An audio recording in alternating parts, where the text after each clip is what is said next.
हाँ, hello student, ये हमारा करंट इलेक्ट्रिसिटी का 16th लेक्चर है। इसमें आज हम ट्रांजिएंट करंट की स्टडी करेंगे, जिसमें हम कैपेसिटर सीआर सर्किट की स्टडी करेंगे। कैपेसिटर और रेजिस्टेंस जिसमें लगा हुआ है। इसका हाफ पार्ट जो है, जो आप इंडक्टर पढ़ लेंगे, इंडक्टेंस का चैप्टर, तो उसमें एलआर सर्किट का डिस्कशन किया जाएगा। तो सीआर सर्किट को देखें। देखिए, हमने जब कैपेसिटर की स्टडी किया था, तो वहाँ आपको ध्यान होगा कि अगर हमने कैपेसिटर में ये रेजिस्टेंस लगा दिया और ये यहाँ पर एक बैटरी लगा दी है। अगर हम इस स्विच को जो है वो ऑन करते हैं, स्विच ऑन करने का हम ऐसे दिखाएंगे एरो। अगर हम स्विच को ऑन करते हैं, ये थ्योरी हमने वहाँ कैपेसिटर में डिस्कशन किया है, तो T0+ बोलते हैं, just after closing the switch. जैसे ही स्विच को आपने ऑन किया, तो क्या होता है कि ये जो कैपेसिटर की प्लेटें होती हैं, ये कंडक्टिंग होती हैं। इसकी ये पॉजिटिव प्लेट है, ये नेगेटिव प्लेट है बैटरी की। ये इसको जो है चार्ज जो है वो यहाँ से फ्लो करेगी और कैपेसिटर की प्लेटों को ये चार्ज करती है, यानी कुल मिला के करंट फ्लो होती है जैसे स्विच ऑन किया। लेकिन ये करंट जो है वो इंस्टेंटेनियस होती है, क्योंकि अगर जैसे ही ये प्लेटें चार्ज हो जाएंगी, तो इसका वोल्टेज और ये दोनों वोल्टेज इक्वल हो जाते हैं और इसमें करंट का फ्लो होना बंद हो जाता है, क्योंकि कैपेसिटर की प्लेटें जब फुली चार्ज हो जाएंगी, ठीक, तो इसमें कोई भी जो है और पोटेंशियल इनका इक्वल हो जाएगा, तो फिर इसमें कोई करंट सर्किट में फ्लो नहीं होती है। तो जैसे ही हम स्विच को ऑन करते हैं, इसको हम मैथमेटिकली लिखा करते हैं T=0+, यानी just after closing the switch. तो कैपेसिटर ऐसे बिहेव करता है, जैसे ही हमने स्विच ऑन किया, वैसे हाईली इनरश होता है चार्ज इनकी प्लेटों को फिलअप करने के लिए, क्योंकि प्लेटें जो हैं वो कंडक्टिंग होती हैं, ठीक। तो कैपेसिटर ऐसे बिहेव करता है जैसे शॉर्ट सर्किट हो गया हो। शॉर्ट सर्किट का मतलब है कि जैसे कैपेसिटर सर्किट में लगा ही नहीं है, आप सीधे वायर को अटैच कर दें। इस समय अगर हम इस वोल्टेज को 10 ले लें और 10 ओम का रेजिस्टेंस ले लें, तो करंट 1 एम्पियर की फ्लो होगी। लेकिन जैसे ही स्विच ऑन करेंगे, करंट जो है 1 एम्पियर होगी, यहाँ पर इस सर्किट के लिए 1 एम्पियर होगी, लेकिन ये करंट बहुत तेजी से डिक्रीज होगी, ठीक। और जैसे ही प्लेटें चार्ज हो जाएंगी, कैपेसिटर करंट एकदम जीरो हो जाएगी। प्रैक्टिकली क्या है, अगर यहाँ पर हम एमीटर लगा दें, तो एमीटर का जो पॉइंटर है वो 1 एम्पियर करंट बता के तुरंत जीरो हो जाएगा। लेकिन जो थ्योरेटिकली यहाँ पर आता है थ्योरी, उसके हिसाब से जो करंट है वो थोड़ी थोड़ी लीक होती रहती है, यानी कि इनफाइनाइट टाइम पर करंट जीरो होगी। ये जो टाइम है चार्जिंग का, देखिए यहाँ हमने Q वर्सेस T बनाया है, ये I वर्सेस T बनाया है। करंट यहाँ 1 एम्पियर होगी और सडनली तुरंत जीरो, ठीक। लेकिन थ्योरेटिकली ध्यान दें, प्रैक्टिकली अगर एमीटर लगाते हैं तो करंट 1 एम्पियर दिखा के तुरंत पॉइंटर जीरो हो जाएगा, क्योंकि इतनी कम करंट होती है उसके बाद फ्लो, ये within nano second capacitor charge हो जाएगा। इसके बाद थोड़ा थोड़ा चार्ज फ्लो होता रहता है, करंट फ्लो होती रहती है, ठीक है। ऐसे ही चार्ज का बनेगा कि चार्ज स्टार्टिंग में कैपेसिटर पर जीरो है, लेकिन ये जैसे ही आप स्विच ऑन करेंगे, कैपेसिटर चार्ज हो जाएगा और ये चार्ज धीरे धीरे इनफाइनाइट पर ये टच करेगा जाके। ये ग्राफ एक्सपोनेंशियली है, इनका मैथमेटिकल डिस्कशन आगे किया जाएगा। यहाँ पर इसी तरह से वोल्टेज स्टार्टिंग में वोल्टेज कैपेसिटर पर जीरो है और फिर सडनली वोल्टेज इंक्रीज होगा, और जैसे ही दोनों वोल्टेज इक्वल हो गए, करंट जीरो। तो ध्यान रखें, थ्योरेटिकली ये ग्राफ आते हैं, प्रैक्टिकली अगर एमीटर लगाते हैं तो करंट सडनली जीरो हो जाएगी, ठीक है ना। हम जब कैपेसिटर को हम स्विच ऑन करते हैं और जिसे हम सीआर सर्किट बोलते हैं, ऐसे में कैपेसिटर शॉर्ट सर्किट की तरह बिहेव करता है। शॉर्ट सर्किट का मीनिंग है यहाँ सीधे वायर लगा देंगे। इसी तरह से जब कैपेसिटर फुली चार्ज हो जाता है और अगर हम सर्किट को कट करें, तो उस समय भी करंट जो है वो एकदम से फ्लो होती है और उसके बाद जीरो हो जाती है करंट, ठीक है ना। क्योंकि कैपेसिटर की जो प्लेटें चार्ज हैं, जब कैपेसिटर की प्लेटें फुली डिस्चार्ज हो जाएंगी, तो करंट का फ्लो होना बंद हो जाता है। जब हम स्विच को ऑन करते हैं, उस समय हम ग्रोथ ऑफ करंट बोलते हैं या चार्जिंग द कैपेसिटर देते हैं नाम। ग्रोथ ऑफ करंट, करंट का ग्रोथ होगा। देखिए, एक इसके लिए जनरल सर्किट बना रखा है, ये C है, ये R है, कैपेसिटर है, रेजिस्टेंस है, यहाँ पर बैटरी का EMF E है, और ये यहाँ की लगा रखी है। ध्यान से देखें, यहाँ एरो लगाया है। की को हम जैसे ही यहाँ पर ऑन करेंगे, तो ये ऐसे आ जाएगा, इसका मतलब सर्किट ये क्लोज हो जाएगा, ठीक। यहाँ से ये की ऊपर उठ के यहाँ पर ऑन करें तो ये ऊपर आ जाएगी और इसमें टच हो जाएगी, ठीक। तो इस तरह से सर्किट बन जाएगा, ठीक। अब बैटरी फुली चार्ज्ड है। अब इसमें किरचॉफ लॉ से लगाकर हम इसमें चार्ज की इक्वेशन को बनाते हैं। तो कैसे किरचॉफ लॉ लगाएंगे, हमने आपको किरचॉफ लॉ करते समय बताया था। ये ये बैटरी की पॉजिटिव प्लेट है, ये नेगेटिव प्लेट है, और इधर वाली प्लेट कैपेसिटर की पॉजिटिव होगी, ये नेगेटिव होगी। करंट इधर फ्लो होगी, इसलिए ये टर्मिनल पॉजिटिव होगा, ये नेगेटिव होगा। हम इधर से स्टार्ट होके क्लॉकवाइज इसमें किरचॉफ लॉ को रूल लगाएंगे। तो यहाँ से चलना स्टार्ट कर दिए। ई पॉजिटिव है तो यहाँ प्लस से बाहर निकल रहे हैं तो पॉजिटिव ले लें। यहाँ पर जो है माइनस से बाहर निकल रहे हैं तो माइनस आई आर पहले लिख दिया है, फिर माइनस क्यू बाई सी, क्योंकि कैपेसिटर पर वोल्टेज का फार्मूला जो है वो चार्ज अपान कैपेसिटी होता है, क्यू बाई सी होता है। अब हमें करंट आई आर को हम एक तरफ लाएं और इसको आप इधर लिख लें तो E minus Q by C हो गया, आई आर इधर चला गया, इसका एलसीएम ले लें सी का तो ई सी माइनस क्यू हो गया। अब आई की जगह D Q by D T लिखें, क्योंकि चार्ज टाइम के साथ यहाँ वेरी हो रहा है। हाँ, यहाँ एक पॉइंट ध्यान रखना कि ये जो सडन करंट इंक्रीज होती हैं, डिक्रीज होती हैं, हम इसको ट्रांजिएंट करंट बोलते हैं। और डिफिनीशन बोला जाता है कि इलेक्ट्रिक करंट विच वेरी, अगर आप नोट करना चाहें तो नोट कर लें, electric current which vary for a short finite time while growing from zero to maximum value, यानी जीरो से मैक्सिमम हो, और while decaying from maximum value to zero value is called transient current. यानी कि current या तो maximum से zero होगी या जीरो से मैक्सिमम। ये जो सडन इंक्रीज होता है इसको हम ट्रांजिएंट करंट बोलते हैं। तो अब यहाँ पर आ जाए वापस, आई की जगह D Q by D T लिखे। अब वेरिएबल आप ध्यान से रखें, इंटीग्रेशन करना है तो डी क्यू यहाँ रहेगा और ई सी माइनस क्यू जो है वो इसके साथ लाएं डी क्यू के, क्योंकि ये दोनों वेरिएबल है। क्यू यहाँ रहेगा, इसके साथ क्यू आएगा, और 1/CR और डी टी को इधर ले आए। अब दोनों साइड का इंटीग्रेशन कर दें, लिमिट लगाएं।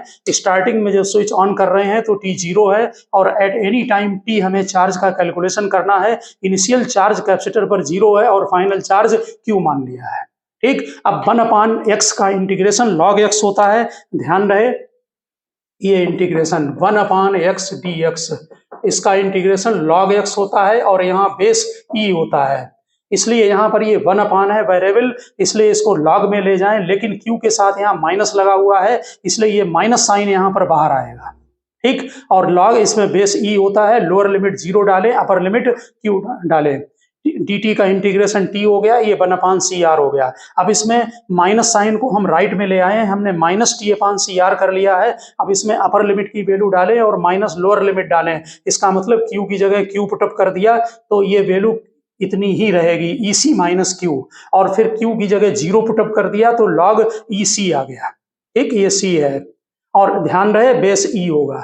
अब log a minus log b होता है log a/b, इसलिए EC माइनस क्यू और EC को नीचे डिवाइड कर दें, यहाँ माइनस t/CR रहेगा। अब हम log को हटाएंगे तो log की जो बेसिक डिफिनीशन आपको ध्यान होगा कि अगर a power x is equal to y है तो log की डिफिनीशन है ये बेस में रहेगा, y यहाँ आ जाएगा, x यहाँ। तो इससे हम ये भी बना सकते हैं, log को जब हटाएंगे तो इनको इंटरचेंज कर दें, y को यहाँ, x को यहाँ। वही काम यहाँ पर करेंगे, log को हटा दें, e के ऊपर लगा दें माइनस t/CR, ठीक है ना, और ये इधर रह जाएगा आपका EC माइनस Q/EC। अब EC/EC की जगह 1 लिख दें, माइनस लगाएं, Q/ECA आ जाएगा। ठीक, और ये is equal to e to the power minus t/CR आ गया। अब मैं यहाँ पर जो है वो चार्ज Q की इक्वेशन बनाएंगे। हाँ, अब आप ध्यान से देखें, यहाँ पर ये 1 - Q/EC था, e to the power minus t/CR। इसमें Q/EC को एक तरफ लाए तो ये आपका 1 - e to the power minus t/CR हो जाएगा। अब सर्किट के अंदर जो मैक्सिमम करंट होगी जो मैक्सिमम चार्ज होगा उसको हमने Q0 लिखा है, जो कि मैक्सिमम वोल्टेज E जो कि बैटरी का वोल्टेज है, और कैपेसिटर को मल्टीप्लाई करने पर आएगा क्योंकि Q = CV होता है। इसलिए यहाँ पर हम E और C की जगह ये मैक्सिमम चार्ज है Q0 डाल सकते हैं, जबकि कैपेसिटर फुली चार्ज हो जाएगा। इसलिए हमने EC की जगह यहाँ Q0 पुटअप कर दिया है। Q0 को राइट में लाएं तो ये इक्वेशन हमारी चार्ज की बन गई है। ये एक्सपोनेंशियल इक्वेशन है, इसका ग्राफ एक्सपोनेंशियल बनेगा। Q = Q0 in bracket 1 - e to the power minus t/CR। यहाँ पर जो ध्यान से देखें, एक्सपोनेंशियल की जो ये पावर होती है ये डायमेंशन लेस होगी, इसलिए ये टाइम है t, और यहाँ पर CR की डायमेंशन भी टाइम की डायमेंशन होगी और यूनिट टाइम की यूनिट होगी। इसलिए हम CR को यहाँ टाइम कांस्टेंट बोलते हैं और इसे टाउ से लिखते हैं। तो CR की जगह टाउ लिख दिया। जनरली बुक में इस तरह की इक्वेशन मिलेगी, Q is equal to Q naught in bracket 1 minus E to the power minus T upon tau. अब अगर करंट निकालनी है तो हमने ये Q नॉट की जगह EC लिख दिया है, इससे थोड़ा इजी रहेगा। अब इसको आप डिफरेंशिएट कर दें तो करंट आ जाएगी। करंट आई क्या होगा, dq बाई dt, ये वेरिएबल है इसलिए डिफरेंशिएशन करके ही निकलेगा। EC कांस्टेंट बाहर रखें, 1 का डिफरेंशिएशन 0 होगा, e to the power minus x का differentiation e to the power minus x होगा, और इसका आप दोबारा करें t अपान सी आर का तो माइनस बाहर आ जाएगा और 1 अपान सी आर आ जाएगा, t का 1 हो जाएगा। ये माइनस माइनस प्लस हो गया, यहाँ पर ध्यान दें सी आर यहाँ पर नीचे डिवाइड हो गया, c से c कैंसिल हो गया, तो current I is equal to E upon R E to the power minus T upon C R आ गया। अब ई अपान आर क्या है, जैसे ही आप स्विच को ऑन करेंगे कैपेसिटर में सी आर सर्किट में, ये मैक्सिमम करंट होगी सर्किट के अंदर, क्योंकि उसके बाद करंट धीरे धीरे 0 हो जाएगी।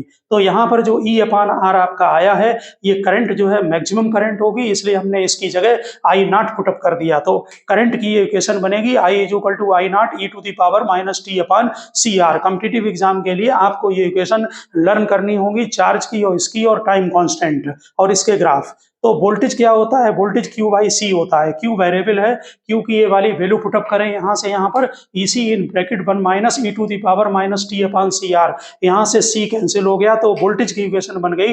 ये कैपेसिटर के अक्रॉस वोल्टेज होगा at any instant at any time, तो V is equal to E in bracket 1 minus E to the power minus T upon C R. ये तीनों फार्मूले आपके बन गए, वोल्टेज के, करंट के और चार्ज के फार्मूले। इनको आपको लर्न भी करना है। हाँ, अब यहाँ पर आप जो है वो इससे ग्राफ और इससे रिलेटेड कुछ पॉइंट यहाँ पर देखें। आपने चार्जिंग की जो इक्वेशन बनाई है चार्ज के लिए, वो Q is equal to Q not 1 minus E to the power minus T upon R C है। आर सी यहाँ पर टाइम कांस्टेंट होगा और उसे टाउ से लिखते हैं। अगर हम इस इक्वेशन के अंदर t की जगह आर सी पुटअप कर दें यहाँ पर, तो आर सी कैंसिल हो जाएगा, ई पावर माइनस 1 हो गया, ये 1 अपान ई हो गया, और ई की जो वैल्यू होती है वो 2.718, ये राउंड फिगर में है। इसको अगर आप सॉल्व करते हैं तो ये फिगर आपको लर्न रखना है। ये चार्ज 0.632 क्यू नॉट होता है, यानी कि मैक्सिमम चार्ज का 63.2% होता है।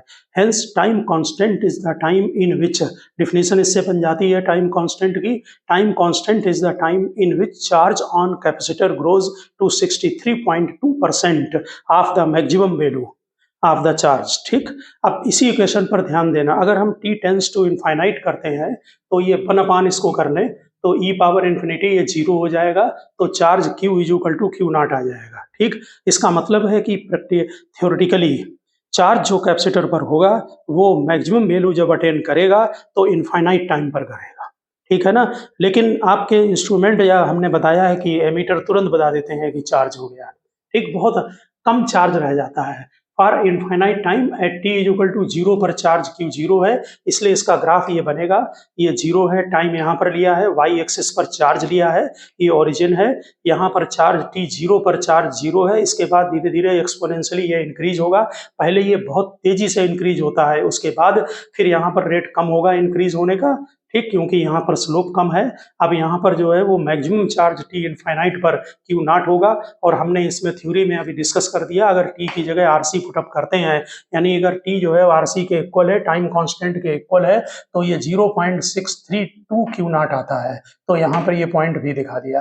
अब अपने करंट की इक्वेशन जो बनाई है वो I is equal to I not E to the power minus T upon RC बनाई। अब इसको चेक करें, इसमें अगर t इनफाइनाइट डालेंगे, इसको 1 अपान में ले जाए तो ये 1 अपान इन्फिनिटी 0 हो जाएगा। इसका मतलब करंट 0 होगी इनफाइनाइट पर, और अगर इसमें t 0 पुटअप कर दें तो I is equal to I not आ जाएगा। इसका मतलब t 0 पर करंट मैक्सिमम होगी जो कि आई नॉट के इक्वल होगी। इसीलिए जब कैपेसिटर लगा होता है सर्किट में और हम जब स्विच को ऑन करते हैं तो बोलते हैं कि वो शॉर्ट सर्किट हो गया, क्योंकि शॉर्ट सर्किट की तरह वो काम करता है, क्योंकि उस समय सर्किट में करंट मैक्सिमम होती है और फिर तुरंत डाउन हो जाती है करंट।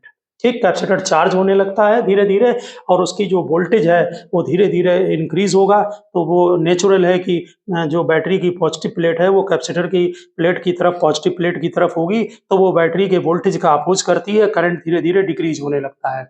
इसी तरह से जो उस पर वोल्टेज अक्रॉस कैपेसिटर आता है वो V = E1 - e⁻ -t/RC है। इससे बिल्कुल ये चार्ज की तरह है इक्वेशन। तो t टेंड्स टू इन्फिनिटी पर V = E होगा और t 0 पर V = 0 होगा। तो ये ग्राफ भी एक्सपोनेंशियली बनेगा आपका वोल्टेज वर्सेस टाइम ग्राफ। ये वोल्टेज है अक्रॉस द कैपेसिटर, ठीक, यानी प्रैक्टिकली जो है वो t इनफाइनाइट पर जो है वो जाके जो है वो पूरी तरह से कैपेसिटर चार्ज होगा, ठीक। अब यहाँ पर ध्यान दें, फिर हम पॉइंट को रिपीट करते हैं। एट टी 0 पर करंट मैक्सिमम है, I नॉट के इक्वल है, चार्ज 0 है। तो इसका मतलब है कैपेसिटर जो है वो शॉर्ट सर्किट की तरह काम करता है क्योंकि करंट मैक्सिमम है, ठीक। और टी इनफाइनाइट पर क्या होता है, कैपेसिटर फुली चार्ज हो जाएगा, करंट 0 हो जाएगी, V = E हो जाएगा और चार्ज Q = Q नॉट के इक्वल हो जाएगा। इस समय जो कैपेसिटर है वो ओपन सर्किट की तरह काम करता है। इसीलिए जो 12th में जब हम न्यूमेरिकल लगाते हैं तो ऐसे न्यूमेरिकल आपके बोर्ड सिलेबस में है कि आपके डीसी सर्किट में, ये डीसी सर्किट चल रहा है, डीसी सर्किट में जो है बैटरी लगी होगी और एसी में आपका अल्टरनेटिंग होता है, वो आगे चैप्टर आएगा।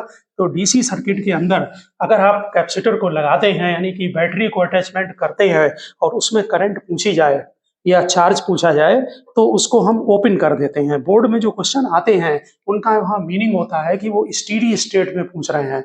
ये जो हमने यहाँ पर लिखा है टी इनफाइनाइट, इसको लिख सकते हैं आफ्टर लॉन्ग टाइम या स्टेडी स्टेट, या क्वेश्चन में कुछ भी नहीं लिखा हो तब भी आप मान लें कि जो स्टेडी स्टेट के लिए वो पूछ रहा है। जैसे हम रैंडम कोई एक सर्किट ले रहे हैं, जैसे मान लीजिए 100 वोल्ट की बैटरी है और यहाँ पर रेजिस्टेंस लगा है 10 ओम का, यहाँ एक कैपेसिटर लगा दिया 2 माइक्रो फैराडे ले रहे हैं, 2 माइक्रो फैराडे का, यहाँ भी एक रेजिस्टेंस लगा दो 1 ओम का और यहाँ पर एक और रेजिस्टेंस लगा दे रहे हैं 10 ओम का।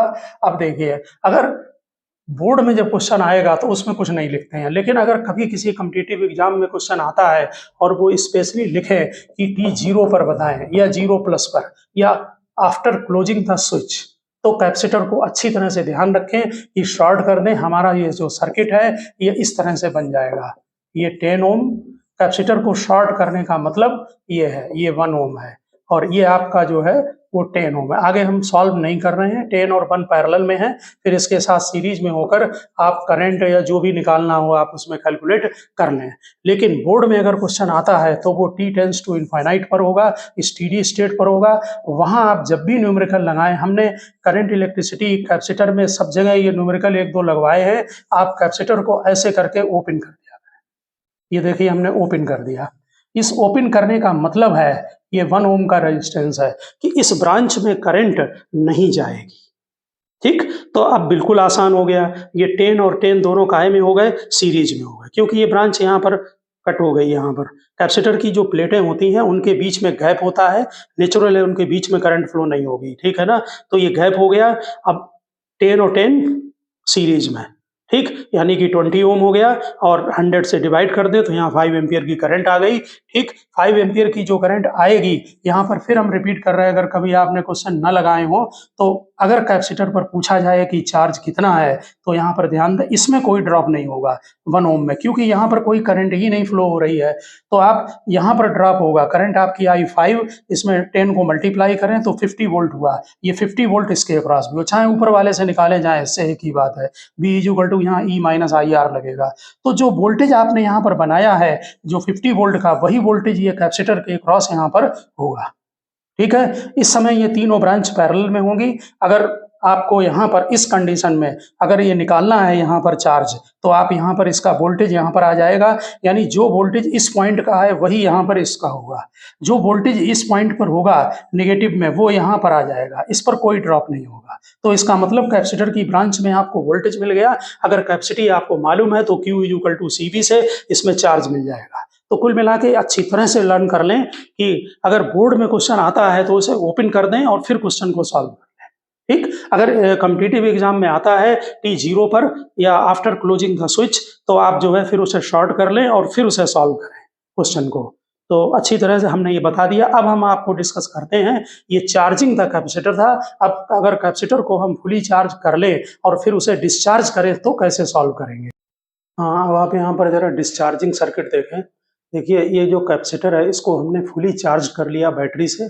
जब ये फुली चार्ज हो गया तो इसमें जो मैक्सिमम चार्ज आया है वो Q0 है और E जो है वो इस पर वोल्टेज है टोटल, और C इसकी कैपेसिटी है। अब रेजिस्टेंस के अक्रॉस इसको कनेक्टेड कर दिया, ठीक, क्योंकि जो कैपेसिटर में एनर्जी होगी उसका रेजिस्टेंस में लॉस होगा। थोड़ा बहुत रेजिस्टेंस जो है वो कैपेसिटर के अंदर भी होता है। तो लेट इनिशियल चार्ज कैपेसिटर का Q नॉट है, charge at any instant Q ले लीजिए, एट एनी टाइम T है, और I इज द करंट है एट दैट इंस्टेंट।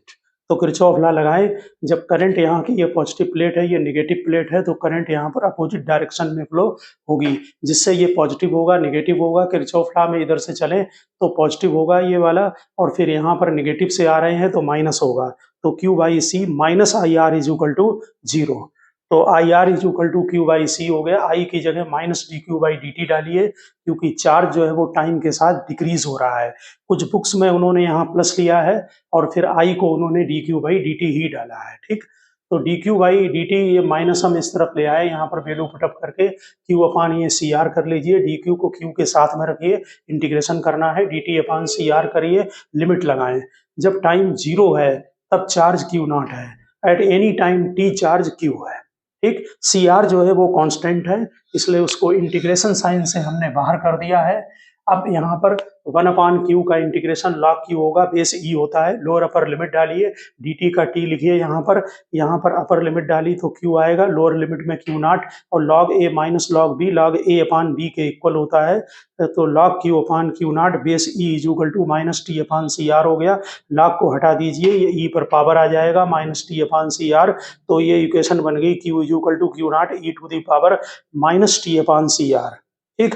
हम सी आर टाइम कांस्टेंट होगा, जैसे वहाँ चार्जिंग में था, ठीक वैसे ही डिस्चार्जिंग में हम सी आर की जगह टाउ लिख सकते हैं। यहाँ इक्वेशन जो बनी है वो Q is equal to Q not E to the power minus T upon tau बनी है। अगर हम इस इक्वेशन में टाउ जो है आपका या टी की जगह हम आर सी पुटअप कर दें इस इक्वेशन में, तो सी आर कैंसिल हो जाएगा और ये Q is equal to Q not by E होगा, जो कि 0.368 क्यू नॉट होगा। इसका मतलब है कि hence time constant is defined as the time in which charge on the capacitor decreases to 36.8% of the maximum value Q naught। अगर हम टी जीरो डालें इक्वेशन में तो यहाँ पर क्यू क्यू नॉट के इक्वल आएगा, ये 1 हो जाएगा, यानी कि maximum charge, initial charge full है कैपेसिटर के ऊपर, फिर धीरे धीरे ये डिक्रीज होगा और टी टेंस टू इन्फिनिटी पर चार्ज 0 हो जाएगा।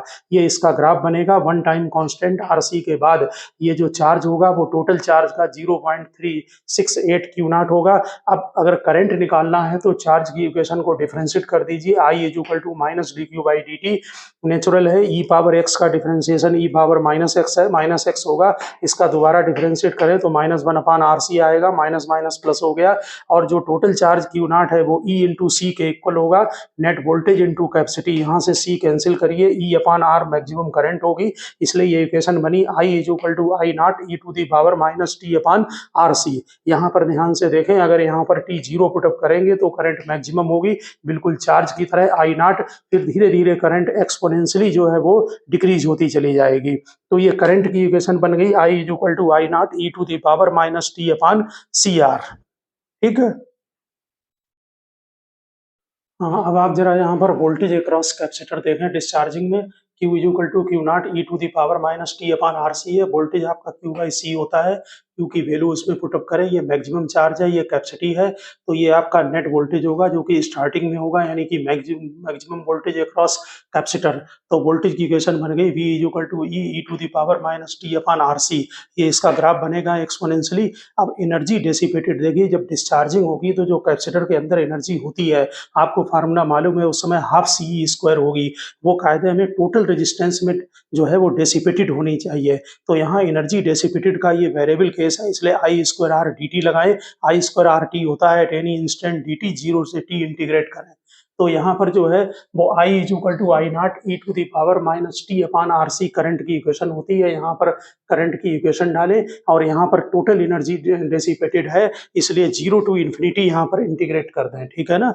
हमने यहाँ लिमिट नहीं लगाई है, यहाँ पर टाइम 0 से लगाकर इनफाइनाइट तक, ठीक। अब इसे आप इंटीग्रेट कर दें, यहाँ पर वैल्यू डालें, आई नॉट की जगह ई बाई आर डालें, इसे आप चेक करना, यहाँ पर जो एनर्जी आ रही है वो हाफ सी स्क्वायर आएगी, तो which is the energy stored in the capacitor होगी, ठीक है ना। इसी तरह से अगर इलेक्ट्रिक फील्ड निकालना हो between the plates of the capacitor, तो इलेक्ट्रिक फील्ड का फार्मूला वैसे सिग्मा अपान एप्सिलॉन नॉट है, ये हमने इधर लिखा है, सिग्मा होगा चार्ज अपान एरिया, ठीक। और क्यू की वैल्यू पुटअप कर दे, Q not E to the power minus T upon R C. ये जो क्यू नॉट अपान ए सी है ये मैक्सिमम इलेक्ट्रिक फील्ड हो गया, तो इलेक्ट्रिक फील्ड का भी फार्मूला इसी तरह से बनेगा, E is equal to E naught E to the power minus T upon R सी।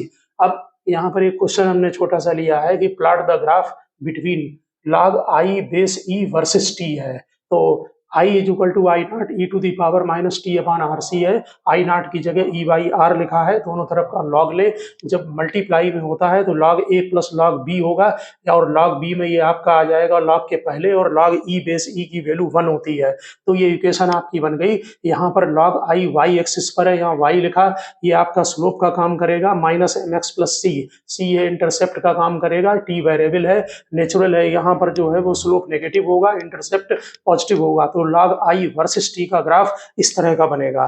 तो देखिए जो आपने अभी ये सर्किट बनाए हैं ये सिंपल सर्किट है जिसमें कि सीरीज में कैपेसिटर, बैटरी और रेजिस्टेंस लगे हुए हैं, लेकिन अगर कोई कॉम्प्लिकेटेड सर्किट है, जैसे ये सर्किट दिया है, यहाँ पर बैटरी का वोल्टेज V है, ये रेजिस्टेंस 6R है, ये R है, ये 3R है, ये कैपेसिटर लगा हुआ है, ऐसे कॉम्प्लिकेटेड सर्किट में या तो आप ये यहाँ पर हम जैसे बोर्ड में अगर इस टाइप का कोई क्वेश्चन आता है तो उसका मतलब है कि वो स्टेडी स्टेट में करंट पूछ रहे हैं, वहां पर कैपेसिटर को ओपन कर दिया जाएगा। लेकिन अगर जनरल में क्वेश्चन है कॉम्पिटिटिव में तो इसका मतलब है कि आपको एट एनी इंस्टेंट करंट निकालनी है, ठीक है ना। तो ये वेरिएबल केस है, ट्रांजिएंट का केस है, तो इस केस में जो है हमको इनफाइनाइट और टी जीरो पर नहीं निकालनी है, एट एनी इंस्टेंट निकालनी है।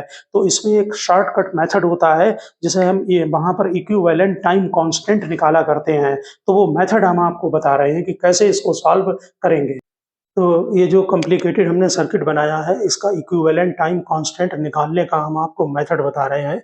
देखिए इसके लिए क्या करते हैं कि बैटरी को शॉर्ट कर दीजिए, देखिए जहां बैटरी लगी है वहां हमने शॉर्ट कर दिया, कैपेसिटर की जगह या समझ लें कि इक्विवेलेंट रेजिस्टेंस निकालें अक्रॉस कैपेसिटर, कैपेसिटर यहाँ लगा है, इसके अक्रॉस, इसका मतलब इसको ओपन कर दें, इसको ओपन करें, ए बी डाला, अब ए बी के अक्रॉस रेजिस्टेंस निकालना है। अगर सर्किट समझ में नहीं आ रहा तो रीड्रा करें, यहाँ 6R और 3R पैरेलल में है और उसके बाद ये सीरीज में आएगा, तो 6R और 3R का पैरेलल कॉम्बिनेशन किया और प्लस R, ये रेजिस्टेंस निकालना है अक्रॉस कैपेसिटर, एक इक्विवेलेंट रेजिस्टेंस अक्रॉस कैपेसिटर, तो उसे ओपन करें, ए बी पॉइंट डालें, इसके अक्रॉस नेट रेजिस्टेंस ये 3R आया, यहाँ इक्विवेलेंट टाइम कांस्टेंट 3RC होगा, ठीक।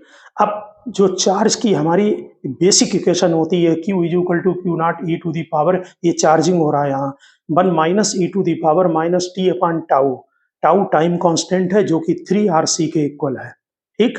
यहाँ पर इसी ये हमें करंट या चार्ज कैपेसिटर ब्रांच में देगा एट एनी टाइम, ये Q मिल रहा है, यहाँ Q नॉट जो है आपको मालूम CE के इक्वल होता है, ध्यान दें, C टाउ की जगह तो लिख देंगे 3RC, Q नॉट क्या होता है कैपेसिटी इनटू इसका मैक्सिमम वोल्टेज, इस पर मैक्सिमम वोल्टेज कैपेसिटर पर कब आएगा, इस पर जब ये फुली चार्ज्ड हो जाएगा, ध्यान दें जब ये फुली चार्ज्ड होगा तो इस ब्रांच में करंट नहीं आ जाती है क्योंकि चार्ज हो जाने के बाद ये ओपन सर्किट का काम करता है, तो जब इसको ओपन कर देंगे तो इस सर्किट में केवल 6R और 3R रह जाएंगे। तो हमने लिखा है ई वोल्टेज है अक्रॉस टी इंफिनिटी पर, स्टेडी स्टेट पर इसमें मैक्सिमम वोल्टेज होगा कैपेसिटर के अक्रॉस, इसलिए मैक्सिमम वोल्टेज निकालने के लिए जब कैपेसिटर फुली चार्ज्ड हो जाए तब आप उस समय यहाँ पर ध्यान दें कि करंट कितनी होगी सर्किट में, क्योंकि हमें इसके अक्रॉस वोल्टेज चाहिए है, ठीक है, और करंट का कैलकुलेशन करना है, तो उस समय करंट ध्यान दें वोल्टेज डिवाइडेड बाई 6 + 3 9R, जब कैपेसिटर फुली चार्ज्ड हो गया, कैपेसिटर ब्रांच में करंट नहीं होगी लेकिन यहां से तो करंट जाएगी ऐसे, तो करंट ये आ गई। अब इस पर वोल्टेज कितना होगा, इसमें तो वो ड्रॉप होगा नहीं क्योंकि इसमें करंट ही नहीं है, जो ड्रॉप 3R पर होगा वही ड्रॉप कैपेसिटर पर होगा। 3R की ब्रांच में करंट आपने निकाल ली है, वो आपकी करंट V/9R है, ठीक है ना। अब E is equal to I R, E हम वोल्टेज निकाल रहे हैं अक्रॉस कैपेसिटर जो कि मैक्सिमम वोल्टेज है। आई आर, आई की जगह बी अपन 9R डालें, आर को कैंसिल करें तो ये B/3 आ गया। इसका मतलब मैक्सिमम चार्ज सी ई की वैल्यू पुटअप करें तो CV/3 आ गया। अब आप इस इक्वेशन में क्यू नॉट डाल सकते हैं, ये आपको एट एनी इंस्टेंट कैपेसिटर की ब्रांच कैपेसिटर के ऊपर चार्ज दे देगा। अब अगर इसको डिफरेंशिएट करें तो नेचुरल है कि करंट मिल जाएगी I1। ये बहुत शॉर्टकट मेथड है, नहीं तो आपको किरचॉफ लॉ लगाकर दोनों में इसमें और फिर उनको सॉल्व करना पड़ेगा, और ये डायरेक्ट नहीं, इसमें इन डिफरेंशिएशन वो करने पड़ेंगे। अब जरा यहाँ ध्यान दें, ये मेथड शॉर्ट है, इसको प्रैक्टिस करें आप। यहाँ पर CB/, डिफरेंशिएट करें इसको तो 1 का 0 हो गया, ये e⁻⁻x का यही रहेगा, T/3RC का ये 1/3RC आ गया, ये बन गया करंट I1। अब करंट I1 आ गई इस ब्रांच में, ठीक। अब यहाँ पर ध्यान दें, अब किरचॉफ लॉ आप लगा सकते हैं, इस वाली ब्रांच में किरचॉफ लॉ लगाएं, क्यों मुझे I2 भी निकालना है और I भी निकालना है। ये करंट एट एनी इंस्टेंट होगी, ठीक। तो इसमें ब्रांच में लगाएं ऐसे, देखिए V-I इंटू 6R, इधर आए I2 into 3R is equal to 0। Kirchhoff law लगाना आपको आता होगा, और फर्स्ट लॉ लगाएं I is equal to I1 plus I2। यहाँ पर अगर आप I2 की वैल्यू पुटअप कर देंगे तो I1 और I रहेगा, और I1 आप ऑलरेडी कैलकुलेट कर चुके हैं, I1 की वैल्यू यहाँ पर पुटअप कर दें। हमने ये I को इससे डायरेक्ट लिखा है, आप I2 की वहाँ वैल्यू डालकर I निकालें और I1 की इसमें वैल्यू पुटअप करें तो नेट करंट I आ गई। ये बैटरी से जो करंट निकलेगी एट एनी इंस्टेंट, वो करंट आ गई है। इसको आप वेरीफाई कर सकते हैं इनफाइनाइट टाइम के बाद, जब t आप इनफाइनाइट डाल देंगे तो ये टर्म 0 हो जाएगा और मेन करंट V/9R हो जाएगी, जो कि 6 + 3R होगी। तो इस तरह से, इस मेथड से आप इसको जो है वो इजिली कैलकुलेशन कर सकते हैं इक्विवेलेंट टाइम कांस्टेंट को निकाल कर। हाँ, देखिए हमारे यहाँ जो ऑब्जेक्टिव में कभी-कभी इक्विवेलेंट टाइम कांस्टेंट निकालने को आते हैं कॉम्पिटिटिव एग्जाम में, तो इसको आप सीख लें। यहाँ पर जो है, ये जैसे बैटरी लगी हुई है, तो ये 2R रेजिस्टेंस है, ये R रेजिस्टेंस है, ये कैपेसिटर लगा है। इसमें क्या करते हैं कि बैटरी को शॉर्ट कर देते हैं, ठीक। अब जब बैटरी को यहाँ शॉर्ट कर देंगे और ये यहाँ पर कैपेसिटर लगा हुआ है, इसको हमने बताया ओपन कर दिया करें। हमें हमेशा इसके अक्रॉस रेजिस्टेंस निकालना है। इसके अक्रॉस रेजिस्टेंस निकालने का मीनिंग है कि यहाँ पर बैटरी लगी है और इससे करंट जा रही है। जब इधर करंट जाएगी तो ये रेजिस्टेंस, ध्यान से देखें, ये शॉर्ट हो गया, यानी कि इस ब्रांच में करंट नहीं जाएगी। इसका मतलब नेट इफेक्टिव रेजिस्टेंस 2R होगा, इक्विवेलेंट टाइम कांस्टेंट 2RC होगा। ठीक इसी तरह से अगर ये बैटरी लगी हुई है और यहाँ 2R है, 3R है, यहाँ R है, ये कैपेसिटर है, बैटरी को देखिए हमने शॉर्ट कर दिया और इसको ओपन कर दें, इसके अक्रॉस नेट रेजिस्टेंस, तो यहाँ से करंट जाएगी तो यहाँ से शॉर्ट हो गई, तो 2R सर्किट के बाहर हो गया। अब 3R और R सीरीज में आ गए तो इक्विवेलेंट टाइम कांस्टेंट 4RC बन गया। ठीक इसी तरह से एक सर्किट ये लिया है RR 2R, यहाँ बैटरी को आप शॉर्ट करें और कैपेसिटर को ओपन करें। ऐसा करने से यहाँ पर ध्यान दें, ये दोनों यहाँ पर जो है वो पैरेलल में आ गए और ये सीरीज में आ गया। ठीक, तो RR का जो पैरेलल कॉम्बिनेशन है वो R/2 हो जाएगा, सीरीज इसमें 2R प्लस कर दें तो जो इक्विवेलेंट टाइम कांस्टेंट है वो 5/2RC आ गया है।